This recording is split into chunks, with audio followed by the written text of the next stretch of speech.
নমস্কার, আমি অন্বেষা আবার চলে এসেছি একটা নতুন ভিডিও নিয়ে। ভিডিওটা দেখে কিছুটা হয়তো তোমরা বুঝেছো, কিন্তু বাকি গল্পটা আমি তোমাদেরকে বলছি। আজকে হলো আমার মামার ছেলের অ্যানিভার্সারি, আর সেখানেই যাওয়ার জন্য প্রস্তুতি চলছে আমার। যেহেতু অনেকটা দূরে যেতে হবে, তাই খুব তাড়াতাড়ি রেডি হচ্ছি। ড্রেসটা আগে থেকে রেডি করে রেখেছি, আর খুব তাড়াতাড়ি মেকআপটা করে নিচ্ছি আমি। প্রথমে ঠিক করেছিলাম যে শাড়ি পরে যাব, কিন্তু এতটাই দূর যে শাড়ি পরে আর যেতে পারবো না, কারণ আমরা বাইকে করেই যাব। আর বাইকে শাড়ি পরে বসাটা একটু আনকমফোর্টেবল হয়ে যায়, কারণ মেয়ে তো মাঝখানে বসে, তো একটুখানি অসুবিধাই হয়ে যায়। তোমাদের আগের ভিডিওতে আমি একবার বলেছিলাম যে আমি আগে যেন মেকআপ করতে পারতাম না, আর এখন সব কিছুই নতুন করে শিখছি আর নিজের উপরেই অ্যাপ্লাই করছি। তবে এটা কোনোদিনও ভাবিনি যে তোমাদের সাথে আমার মেকআপটা কোনোদিনও শেয়ার করতে পারবো, কারণ আমার একটু লজ্জাই লাগতো বলতে গেলে, কারণ আমি সেরকমভাবে তো মেকআপটা পারি না করতে, আর খুবই কম জিনিস দিয়েই আমি আমার লুকটাকে ক্রিয়েট করি। তবে যতটুকুই করি না কেন তোমাদের সাথে শেয়ার করার চেষ্টা করি। আছে সম্পর্কে আমার ভাই হয়, তো তার অ্যানিভার্সারি, আজকে যাব সেখানে। খুব এক্সাইটেড আমরা, অনেকদিন বাদে ওর সাথে দেখা হবে। তো এই যে আমার মেয়ে রেডি হয়ে আসছে, আমরা তিনজনেই রেডি। তো এখন আমরা বেরোচ্ছি, তো ওখানে গিয়ে আমরা কথা বলবো। টাটা। তো এখন আমরা পৌঁছে গেছি আমাদের ডেস্টিনেশনে, আর সেটা হলো আগরপাড়াতে কুইন্স ব্যাংকুয়েট। তো এই যে আমি আর আমার মেয়ে ঢুকছি, আমার মা পাপা অলরেডি চলে এসেছিল, মানে আমাদের ফ্যামিলির লোক প্রায় পৌঁছে গেছিল, আমরা লাস্টেই পৌঁছেছি।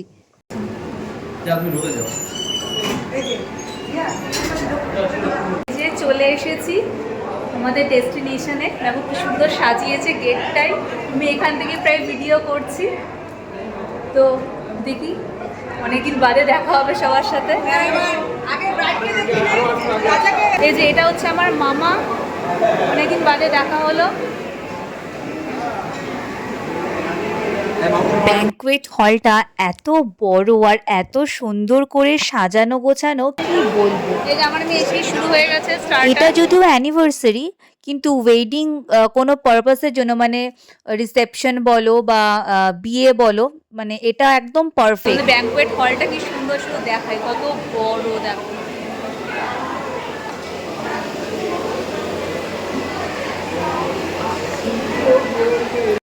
তো এখানে স্টার্টার ছিল, আর পনির পকোড়া, আর কর্নের একটা আইটেম ছিল, মানে ভেজই ছিল, আমি নন ভেজ এখানে দেখিনি।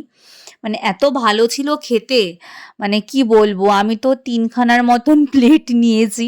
পনির পকোড়াটা সত্যিই ভালো খেতে ছিল, মানে স্টার্টার প্রচুর লোকেই খাচ্ছিল, মানে বেশি বেশি করেই খাচ্ছিল। স্টার্টারটা আসলে খুব ভালো হয়ে গেলে না, মেইন কোর্সটা মানে খুব কম খাওয়া হয়ে যায়, মানে স্টার্টার খেলেই তো পেট ভরে যায়। আর এখন আমি আর আমার মা যাচ্ছি ব্রাইডকে গিফট দিতে।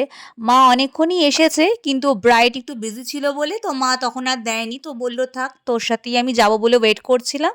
আর এই যে আমাদের মিষ্টি ব্রাইড, আর ওকে কি সুন্দর লাগছে, দেখো কি মিষ্টি লাগছে, এমনি মিষ্টি দেখতে, না সাজলে ওকে খুব মিষ্টিই লাগে। আর এই যে দেখো ও হাই করছে, কারণ আমি বলেছিলাম একটু হাই করে দাও, কিন্তু পেছনে তো টুকটাক মিউজিক চলছে আর কপিরাইট চলে আসবে বলেই আমি আর ওর ভয়েসটা শোনাতে পারলাম না তোমাদের। আর এখন আমি যাচ্ছি বরকে খুঁজতে, মানে আমার ভাই। দাঁড়াও, এখন খুঁজে পাচ্ছি না ওকে, কারণ ও তো খুব বিজি, অবশ্যই বিজিই থাকবে, নিজের কাজে আরো বেশি বিজি থাকে। হ্যালো। আর এখানেও আমাকে জিজ্ঞাসা করছে, কি রে মাম্পিদি তুই ভ্লগ করছিস? আমি বললাম হ্যাঁ রে। তো ও তো শুনে বেশ অবাক হলো, বলে বাহ খুব ভালো করছিস তো। আর এখানে হচ্ছে ওর দিদি, ও ছবি তুলতে ব্যস্ত ছিল বলে তাই আমি ওকে ডিস্টার্ব করলাম না। আর ব্যাকড্রপটা কি সুন্দর সাজিয়েছে দেখো।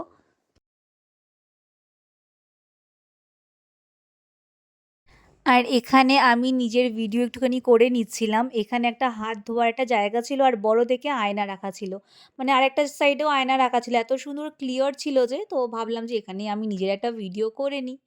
তো এই যে দেখো আমাদের টেবিলে চলে এসেছি, অনেকগুলোই টেবিল ছিল, মানে মানে লোকজনের খেতে খুব একটা অসুবিধা হচ্ছিল না।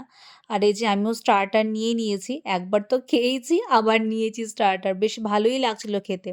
আর যেই সময় এসেছিলাম ওটা একদম মানে ডিনারের সময় হয়েই গেছিলো, তাই সুন্দর খেতেও পাচ্ছিলাম খিদের পেটে।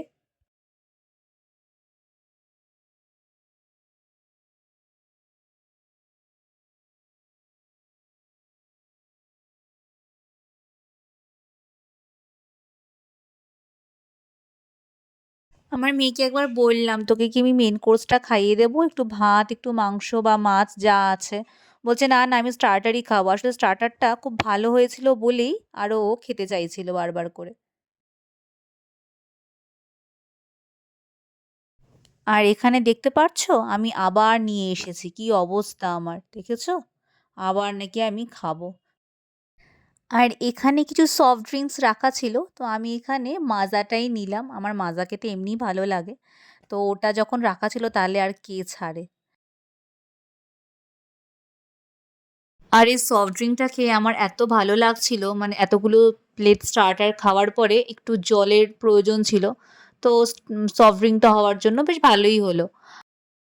আর এখানে হচ্ছে সব মেইন কোর্স, ভেজ, নন-ভেজ সব রাখা রয়েছে। নন-ভেজের মধ্যে ছিল মাটন বিরিয়ানি, মাটন কষা। আর তার সাথে মাসালা কুলচা, চানা মশলা। আর যারা চিকেন খাবে চিকেনেরও একটা আইটেম ছিল। আর ফিশেরও টুকটাক আইটেম ছিল। তো ওইগুলো অপশনাল ছিল যারা মাটন খাবে না তাদের জন্যে। আর এখানে ভেজের মধ্যে মানে ফ্রাইড রাইস, তারপরে ফুলকপির রোস্ট, ধোকা, তারপরে আরও টুকটাক ছিল।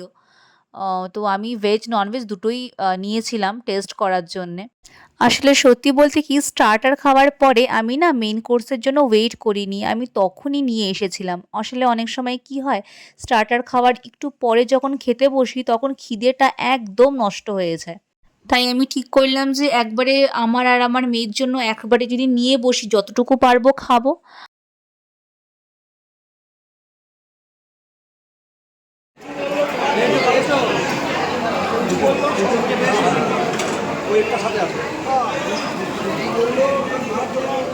আর এই ব্যাঙ্কোয়েট হলটা এতটাই বড় ছিল যে এই মাথা থেকে ওই মাথা দেখা যাচ্ছিল না। আর আমার মেয়ে কিছু না বলেই একদম কোথায় কোনায় একটা চলে গেছিল বাচ্চাদের সাথে খেলার জন্য। আর আমার মা গেছে রেগে যে, "তুমি কিছু না বলে কেন গেছো?" আর ইনি হচ্ছে আমার মামি। তো বলছে যে, "ও আমার সাথেই ছিল। তো ওকে বকো না। ও আসলে আমাকে দেখেই ছুটে পালিয়ে গেছে।" মানে আমার মামি ওকে প্রচণ্ড ভালোবাসে। আর এই যে হচ্ছে আমার মামা আর তার ২ ছেলেমেয়ে।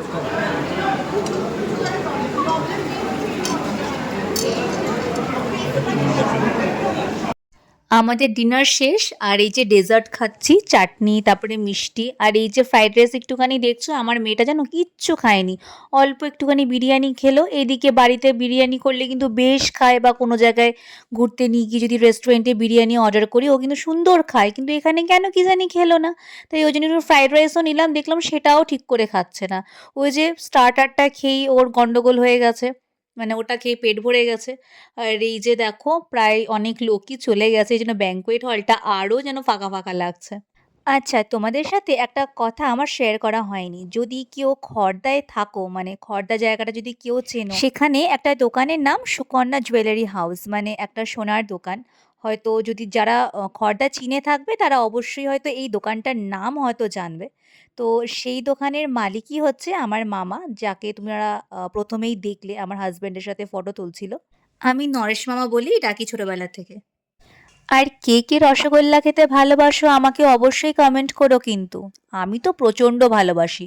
আমার মা বলতো আমি যখন ৫-৬ বছর বয়সের ছিলাম, আমি নাকি একসাথে ২-৩টে রসগোল্লা খেতে পারতাম। আমার তো বিশ্বাস হয় না। মাঝে, মাঝে মনে হয় মা ইয়ার্কিই করছে। তবে অবশ্য এত বড় রসগোল্লা হয়তো তখন মানে ছিল না, বা হয়তো এত বড় রসগোল্লা আমি হয়তো খেতাম না। ছোটগুলোই হয়তো খেতাম। তবে রসগোল্লা খেতে ভালোবাসতাম এইটুকু আমি জানি। এখানে রসগোল্লাও ছিল আর একটা কালাকাঁদ ছিল, তবে দারুণ ছিল কালাকাঁদটা, একদম পুরো মালাই ভর্তি। আর এই যে আমার মেয়ে, তোমাদেরকে বলেছিলাম না ও ছোট ভাই বা বোন পেলে দেখো কত আদর। এই যে এটা হচ্ছে আমার মামার ছেলে। কি কিউট না দেখতে, ওর পেছনেই দৌড়াদৌড়ি করছে আর ওকেই কোলে তুলছে। দেখো কি শুরু করেছে দুটোতে মিলে।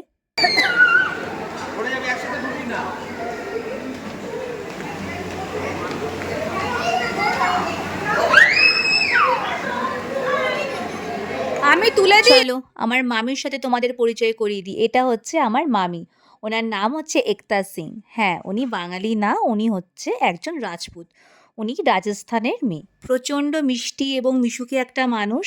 আর আজকে রেগে আছে কারণ আমরা, মানে ওনার একটা নতুন ফ্ল্যাট হয়েছে, মানে মামা একটা নতুন ফ্ল্যাট কিনেছে, তো সেখানে আমরা যাইনি এর মধ্যে। তো সেটা নিয়েই রাগ হয়েছে। তো সেটাই বলছে যে তোমরা যাও না কেন ওখানে। খুব ভালো হয়তো বাংলা বলতে পারে না, কিন্তু যখনই বলে খুব মিষ্টি লাগে বললে।